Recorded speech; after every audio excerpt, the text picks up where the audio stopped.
సంబంధించి తెలుగుదేశం పార్టీకి సంబంధించినటువంటి వాళ్ళు దోచుకుంటున్నారు అని చెప్పి రాజన్న చెప్పిన మీదట మేమందరం కలిసి ఈరోజు పరిశీలించడానికి రావడం జరిగింది. ఒకసారి చూసి అనిపించింది, బహుశా మీడియా కూడా చెప్పినప్పుడు చెప్పాం, బ్రిటిష్ పరిపాలనలో కూడా ఇంత దోపిడీ జరుగుతుందేమో ఈరోజు వచ్చినటువంటి తెలుగుదేశం పాలన జరిగినంత దోపిడీ అని అనిపించింది. ఎందుకంటే ఈరోజు ఇది ఈనాడు అనేటువంటిది ఈ పత్రికలో రాశారు. అగ్రిగోల్డ్ భూముల్లో జాన్ దోపిడీ అని చెప్పి దాంట్లో పేర్లు రాశారు. ఏ విధంగా వరకొండపాడుకు సంబంధించినటువంటి ఎవరు దోచేస్తున్నారు, ఎవరు కొట్టుకుపోతున్నారని చెప్పి హెడ్డింగే జామాయిల తోటలో నరికేస్తున్న ఎమ్మెల్యే కాకర్ల అంశారు. మనం చెప్పేటటువంటి కాదు, ఎప్పుడు పాపం తెలుగుదేశం పార్టీ ఎత్తుకెత్తుకునేటువంటి ఈనాడు, ఆంధ్రజ్యోతి పేపర్లు ఇవన్నీ కట్టంతా అదే. వాళ్ళు రాసినటువంటి వార్తల్లోనే నేరుగా పేర్లతో సహా రాస్తూ ఎమ్మెల్యే కాకర్ల అంచర్లు అని చెప్పి రాశారు. దీనికి తోడు ఎవరైతే వెళ్ళారో వాళ్ళకి సంబంధించినటువంటి లారీ ఫోటోలు, లారీ రిజిస్ట్రేషన్ నెంబర్లు, ఇవి ఏ లారీలో ఏ విధంగా దీన్ని తీసుకెళ్లారు అని చెప్పింది.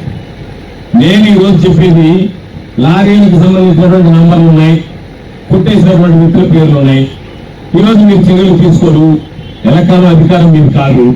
రేపు అధికారం మారిన తర్వాత ఇంతకి 10 రెట్లు మీరు చెల్లించాల్సినటువంటి పరిస్థితి ఈ రోజు తెలుగుదేశం పార్టీ ఎవరైతే దోచుకుపోయాడో వాళ్ళకు ఉంటుంది, వంట పడినటువంటి అధికారం ఉంటుంది. తస్మాత్ జాగ్రత్త అని చెప్పి ఎందుకు అధికారులని పదే అంటున్నానంటే ఈరోజు రాష్ట్రంలో ఉన్నటువంటి పరిస్థితులు భిన్నంగా ఉన్నాయి. ఆ పరిస్థితుల్లో ఏ రోజు ఎన్నికలు వచ్చినా, జమిలీ ఎన్నికలు వస్తే 2027 వస్తాయి, లేదా సాధారణ ఎన్నికలు వస్తే 2029 వస్తాయి. ఈ అధికారుల పాపం తెలుగుదేశం పార్టీ వాళ్ళ మీద వాళ్ళ మారినటువంటి నమ్మకం పెట్టుకున్నట్టు వీళ్ళు మనల్ని కాపాడతారులే అని చెప్పి కౌంటింగ్ ప్రారంభమయ్యి 10 గంటల కల్లా తేటతలం అయితే ఊర్లో నుంచి బయలుదేరి వచ్చేటప్పుడే తెలుగుదేశం వాడు తట్టపుట్ట సభ్యులు కౌంటింగ్ తీసుకొస్తాడు. అక్కడ పరిస్థితి చూస్తాడు, నాయన ఇబ్బందికరంగా ఉంది కదా అంటే అక్కడి నుంచి జంప్ అయ్యారంటే ఇంకా మరలా తిరిగి ఓడల్లో కూడా తిరిగి వచ్చేటువంటి పరిస్థితి కనిపించదు. అటువంటి పరిస్థితుల్లో పాపం ఈ అధికారులు ఎక్కడికి వెళ్ళి ఉద్యోగం చేయాలనేటువంటి ఆలోచన చేయండి. అంతే తప్ప ఈరోజు ఒకే విషయం చెప్తున్నా, అధికారం జగన్మోహన్ రెడ్డి గారు, నేను మంత్రిగా పనిచేస్తాను జగన్మోహన్ రెడ్డి గారి క్యాబినెట్ లో చాలా మంది చాలా మాటలు మాట్లాడచ్చు. జగన్మోహన్ రెడ్డి గారు ఇటు చేస్తే బాగుండేది, అటు చేస్తే బాగుండేది, ప్రజల అభిప్రాయం తీసుకోవాల్సిన పరిగణలు. దానికోసం జగన్మోహన్ రెడ్డి గారు ప్రత్యేకించి అన్ని మండలాలు, అన్ని నియోజకవర్గాలు కూడా పర్యటించాలని నిర్ణయం తీసుకున్నాడు. ప్రధానంగా గమనించాల్సినటువంటి లక్ష్యం చెప్పినటువంటి మాట కట్టుబడాలనేటువంటి ఆయన నైజం.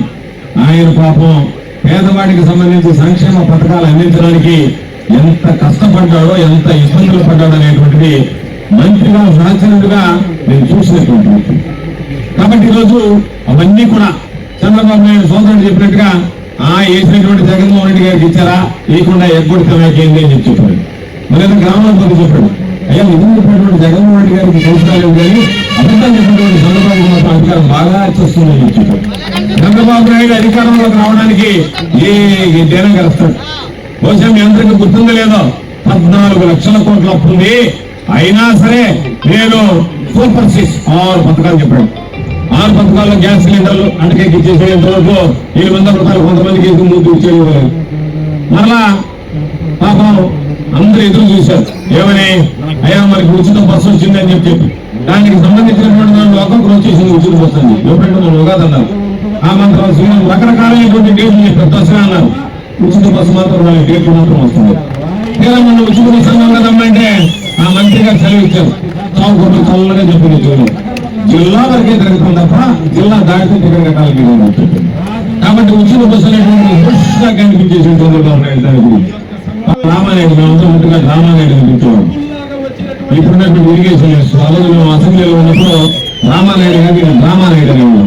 ఆ రామానాయుడు ఎక్కడికి పోయినా సరే ఆడబిడ్డ మీద 15,000, 18,000, తల్లికి 15,000. దానికి ఏం చెప్పాడు, నీకు 15,000, నీకు 15,000, నీకు 15,000, నీకు 18,000, నీకు 18,000, నీకు 18,000. ఇప్పుడు ఆ 15,000 సంగతి ఉన్నాయంటే చంద్రబాబు నాయుడు దాదాపుగా 84 లక్షల కుటుంబాలు ఉన్నాయి. 84 లక్షల మంది పిల్లలు చదువుకుంటున్నారు. వాళ్ళకి లెక్క ప్రకారం చేస్తే 12,600 కోట్లు రావాలి, కేటాయించింది 8,000 కోట్లు. అంటే ఆ 8,000 కోట్లు ఖర్చు పెడతాడో కూడా తెలియదు. అటువంటి పరిస్థితుల్లో ఈరోజు పాపం తల్లికి వందనం అని చెప్పి తల్లులకు పోకడా కొట్టేటువంటి దుర్మార్గుడు ఎవరన్నా ఉన్నారంటే అది రాష్ట్ర చరిత్రలో చంద్రబాబు నాయుడు ఒక్కడే అనేటువంటి విషయాన్ని గుర్తు చేస్తారు. ఇది 1500 అన్నాడు నెలకి, సంవత్సరానికి 18,000. దాని మాటలు మాట్లాడడం లేదంటే అసలు చెప్పనట్టుగా నటిస్తున్నాడు. మరలా ఇంకోటి వచ్చింది పాపం, రైతు భరోసా. అది ఆ రోజు ఏం చెప్పాడు గుర్తుందా?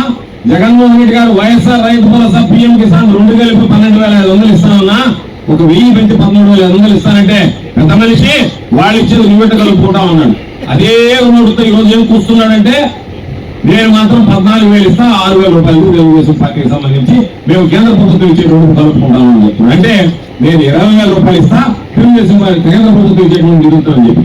అది నాలుక సాధారణంగా మనిషికి ఏదో అంటాం 2 నాలుగులు అంటాం. చంద్రబాబు నాయుడు చూస్తుంటే 200 పైగా నాలుగు ఉన్నట్టు కూడా ఏ రోజు ఏ 4 తీసుకుని మాట్లాడుతారో కూడా తెలియనటువంటి పరిస్థితి ఏర్పడింది. ఈరోజు వాటితో పాటు పాప నిరుద్యోగులు మోసం చేసిన 3,000 రూపాయలు ఇస్తానన్నాడు, అయిపోయింది. కాబట్టి ఈరోజు సూపర్ 6 సంబంధించి చంద్రబాబు నాయుడు పేరు జనాల్లో చర్చ జరుగుతుంది. దానికోసం ఏం చేస్తాడు? Diversion politics. ఈ రోజు మనం యువత పోటీ చేస్తున్నామని అంటే ఆ రోజే విజయసాయి రెడ్డి గారిని పిలిపిస్తారు సిఐడి వాళ్ళు. ఆ రోజే విజయసాయి రెడ్డి గారు వచ్చి జగన్మోహన్ రెడ్డి గారి గురించి మాట్లాడతాడు. అంటే ఈ వార్తలు బయటకు పోకూడదు, జనం వచ్చారని ప్రజల్లోకి పోకూడదు, ఎంతసేపటికి ఏదో ఒకటి వేరే అంశాన్ని తీసుకొచ్చి పెట్టాలని ఆలోచన చేస్తాడు. కాబట్టి నేను మీ అందరికీ తప్పు చేశాను, పొరపాటు చేశాను. ఈరోజు మనమానం కాదు, కొరడు కట్టినటువంటి తెలుగుదేశం పార్టీకి సంబంధించినటువంటి శాసనసభ్యుల దగ్గర నుంచి, పార్లమెంట్ సభ్యుల దగ్గర నుంచి కింద స్థాయి నాయకులు ఏమంటున్నారో తెలుసా? అయిపోయింది తెలుగుదేశం పార్టీ, వైఎస్ఆర్ కాంగ్రెస్ పార్టీకి వారు వంట అయిపోయిందని మాట్లాడేటువంటి పరిస్థితి. కాబట్టి ఖచ్చితంగా అందరి ఆదరణ అభిమానాలతో ఈరోజు ఏ రోజు ఎన్నికలు వచ్చినా సరే ఇంత తొందరగా ఎవరు అనుకునేటువంటి విధంగా 3 నెలల నుంచే ఈరోజు చంద్రబాబు నాయుడు మీద, తెలుగుదేశం పార్టీ మీద వ్యతిరేకత ప్రారంభమైంది. ఈరోజు ఒకసారి చూద్దాం, ఎప్పుడన్నా ఇంత విధ్వంసకరమైనటువంటి పాలన. నడి రోడ్డు మీద మన వాళ్ళని నరికేస్తున్నారు, మన సర్పంచ్ ఉంటే చెప్పుకోడు తీసేస్తున్నారు, మన వాడుకుంటే పెన్షన్ కట్ చేస్తున్నారు. అదేమంటే అంగవైకల్యానికి సంబంధించిన విచారణ నిర్మించి వాళ్ళందరూ పెన్షన్ తొలగిస్తానంటున్నాడు. ఓ ముఖ్యమంత్రిగా పనిచేసినటువంటి వాడు, నాకు సుదీర్ఘమైనటువంటి అనుభవం ఉంది. పెద్దవాడు ఒక మాట అంటారు, నీకు వచ్చిన వయసు ఒక్కొక్కరికి ఉన్న 7 ఉన్నట్టుగా చంద్రబాబు నాయుడుకి వయసు వస్తే ఏం లాభం? ఈరోజు చంద్రబాబు నాయుడు పరిస్థితి చూస్తే తెలుగుదేశం పార్టీ వాళ్ళు ఎవరు కూడా నాతో సహా వైఎస్ఆర్ కాంగ్రెస్ పార్టీకి చేస్తే పవన్కు పాలు పోసినట్టుంది. అంటే వైఎస్ఆర్ కాంగ్రెస్ పార్టీ వాళ్ళు రాష్ట్రంలో ప్రజలు కదా, నువ్వు రాష్ట్రానికి ముఖ్యమంత్రి కదా, నువ్వు తెలుగుదేశం పార్టీ అధ్యక్షుడువా, ఇంకా తెలుగుదేశం పార్టీ ముఖ్యమంత్రిగానే అనుకుంటున్నావా, రాష్ట్రానికి ముఖ్యమంత్రి అనుకుంటున్నావా అనేటువంటి దానికి చంద్రబాబు సమాధానం చెప్పాల్సినటువంటి అవసరం. అటువంటి నేపథ్యంలో ఈరోజు పాపం కార్యకర్తలు చూస్తూ నిజంగా బాధిస్తుంది. ఎందుకంటే వాస్తవం వైఎస్ఆర్ కాంగ్రెస్ పార్టీలో కార్యకర్తలు, మన కార్యకర్తలు పాపం అంతగా రాణించలేకపోయారు. వైఎస్ఆర్ కాంగ్రెస్ పార్టీలో ఇబ్బందులు పడ్డాం కొన్ని విధాల. మరలా ఈరోజు చెప్తున్నాం, జగన్మోహన్ రెడ్డి గారు ఏదైతే జగనన్న 2.0 అంటే పుష్ప 1 పుష్ప 2 లాగా జగనన్న 2 రాబోతున్నారు.